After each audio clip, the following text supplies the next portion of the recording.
Europe 1. Elliott Deval et vous. Et ce soir, émission spéciale dans Dis-moi ce que tu chantes de 17h à 18h sur Europe 1. Didier Barbelivien reçoit Jacques Revaux, compositeur de légendes, notamment de My Way, Frank Sinatra ou des Lacs du Connemara de Michel Sardou. Il revient sur sa carrière à travers 6 chansons de sa composition entre 17h et 18h sur Europe 1. 11h48, merci de nous rejoindre dans Elliott Deval et vous en direct jusqu'à 13h. On continue de parler de la marche en hommage à Quentin hier après-midi à Lyon et du traitement médiatique qui en a été fait. Vous a-t-il choqué? Vous pouvez nous appeler pour en parler. 01 80 20 39 21. En studio avec nous, toujours Éric Revel et Sébastien Ligné, le duo d'éditorialistes de ce dimanche. Les affrontements et la guerre civile prédits par certains n'ont pas eu lieu hier.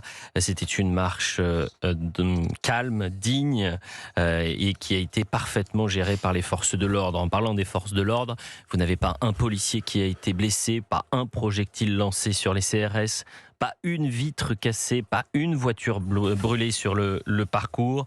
Les renseignements territoriaux l'avaient anticipé. Des éléments radicaux associés à l'extrême droite ou l'ultra-droite étaient bien présents.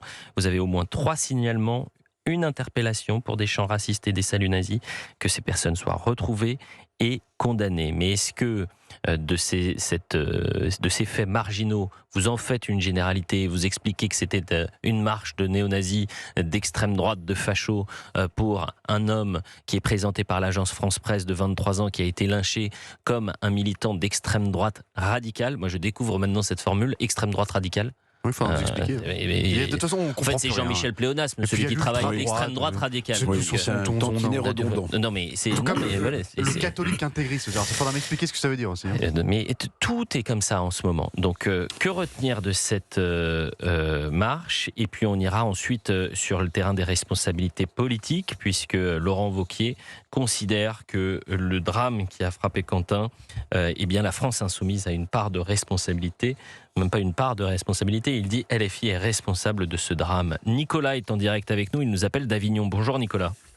Bonjour Elliott. Merci de réagir en direct sur Europe 1. Vous avez suivi, j'imagine, cette marche hier après-midi, si vous nous appelez en direct. Et vous retenez quoi, vous, Nicolas?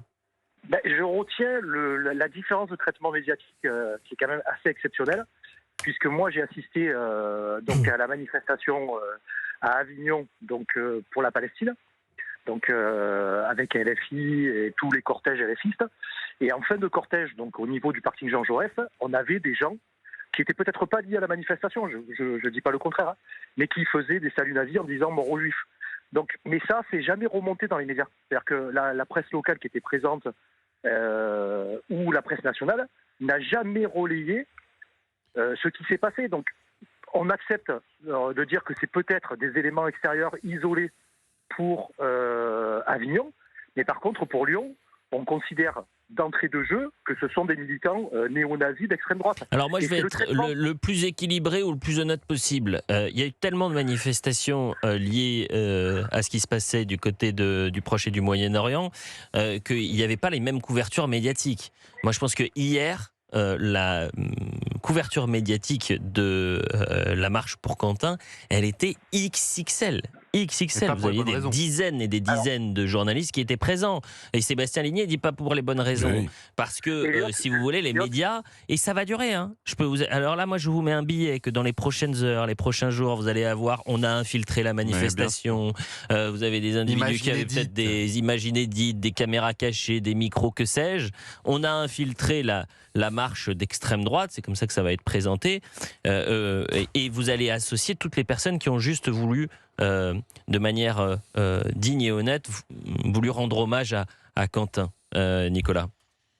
Moi, je ne suis pas forcément d'accord avec vous là-dessus, parce que sur la manifestation à Avignon pour la Palestine, il y avait la presse locale qui n'a absolument pas relayé les débordements en fin de manifestation.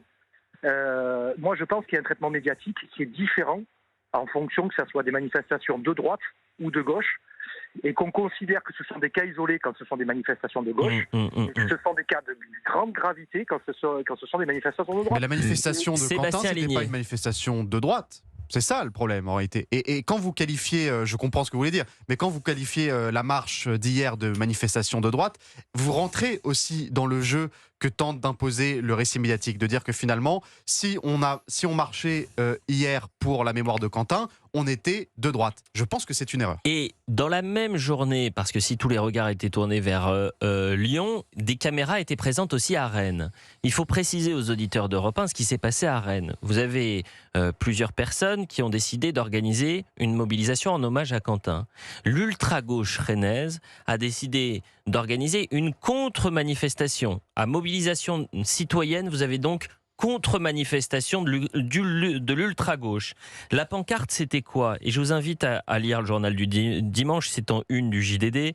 C'était « Ici, on pleure pas les nazis ». Mais ce n'est pas tout, parce que ces militants d'ultra-gauche qui étaient pour certains encagoulés, vous aviez la volonté aussi d'attaquer l'État, la police et donc ce qu'ils considèrent être les fachos. Écoutez attentivement.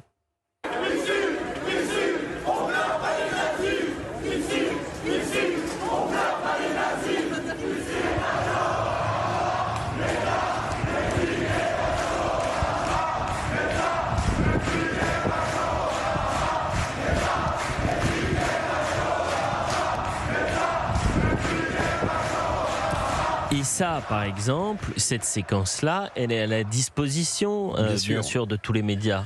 Elle est à la disposition de tous les médias. Qui en a parlé ce matin, Éric Revel? Vous, je vous ai entendu ce matin en parler sur CNews, Elliot. Sinon, pas grand monde. Mais moi, je voudrais lier quand même, il faut mettre les pieds dans le plat, cette violence d'ultra-gauche qui a toujours existé dans le pays. Il ne faut pas oublier que dans les années 80-90, vous aviez des affrontements extrême droite contre extrême gauche dans les universités. Et je pense notamment, puisque j'ai connu cette université, à Paris 10 Nanterre. Mais la responsabilité de LFI dans la montée de la violence, pardonnez-moi, il faut le redire. Mélenchon qui théorise en 2010 pour la création du parti de gauche ces trois mots: le bruit, la fureur et le fracas. Certains députés LFI qui vous expliquent que la police tue.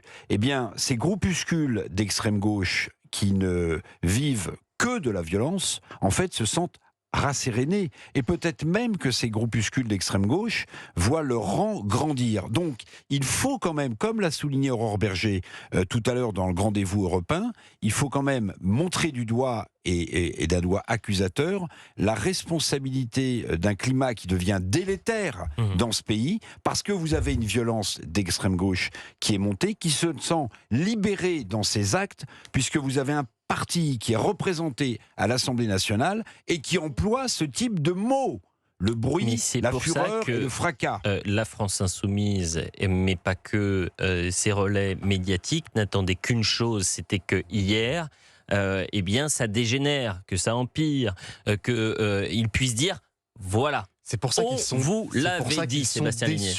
C'est pour ça que j'ai envie presque de prendre le verre à moitié plein pour une fois et me dire qu'il y a quand même une gêne palpable dans ce monde médiatique-là par rapport à la bonne tenue globale de cette marche. Ils auraient adoré que ça dérape. De la même manière que je pense que Le Monde, Libération, ils sont très gênés du fait que Jordan Bardella et le RN n'étaient pas présents à cette marche parce qu'ils n'attendaient qu'une chose, que Jordan Bardella soit affilié à un homme qui fasse un salut nazi. Ils n'attendaient que ça. Les caméras étaient prêtes, la vidéo était prête, c'est terrible pour LFI ce qui s'est passé hier, et pour l'extrême centre. C'est finalement la confirmation qu'on ne peut pas mettre un signe égal entre LFI et le Rassemblement national, parce que dans bon nombre de manifestations où vous aviez des éléments radicaux qui étaient présents et qui étaient en lien, par exemple la Jeune Garde, etc., vous avez la France insoumise qui est régulièrement présente.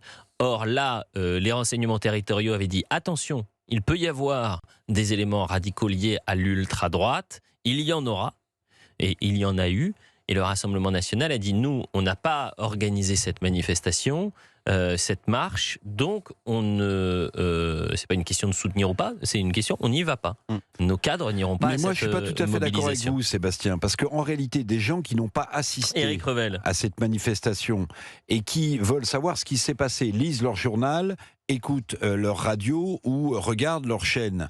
Et évidemment, pardonnez-moi, de faire de faits minoritaires extrêmement graves, évidemment, des saluts nazis, des vociférations racistes, mais la personne qui n'a pas assisté et qui va lire un compte-rendu aussi biaisé que celui-ci dans son journal ou qui va écouter sa radio, c'est quand même très grave. Et c'est l'opposé du métier de journaliste, qui est normalement, on peut rêver, on peut être naïf, de rendre compte de manière neutre, pondérée et argumentée d'un événement précisément pour ses lecteurs ou ses auditeurs qui n'ont pas été présents. Eh bien, moi, je dis que c'est quand même un traitement grave. Et les journalistes sont comme les hommes politiques, c'est sans doute ceux qui sont les moins aimés des Français et on comprend pourquoi.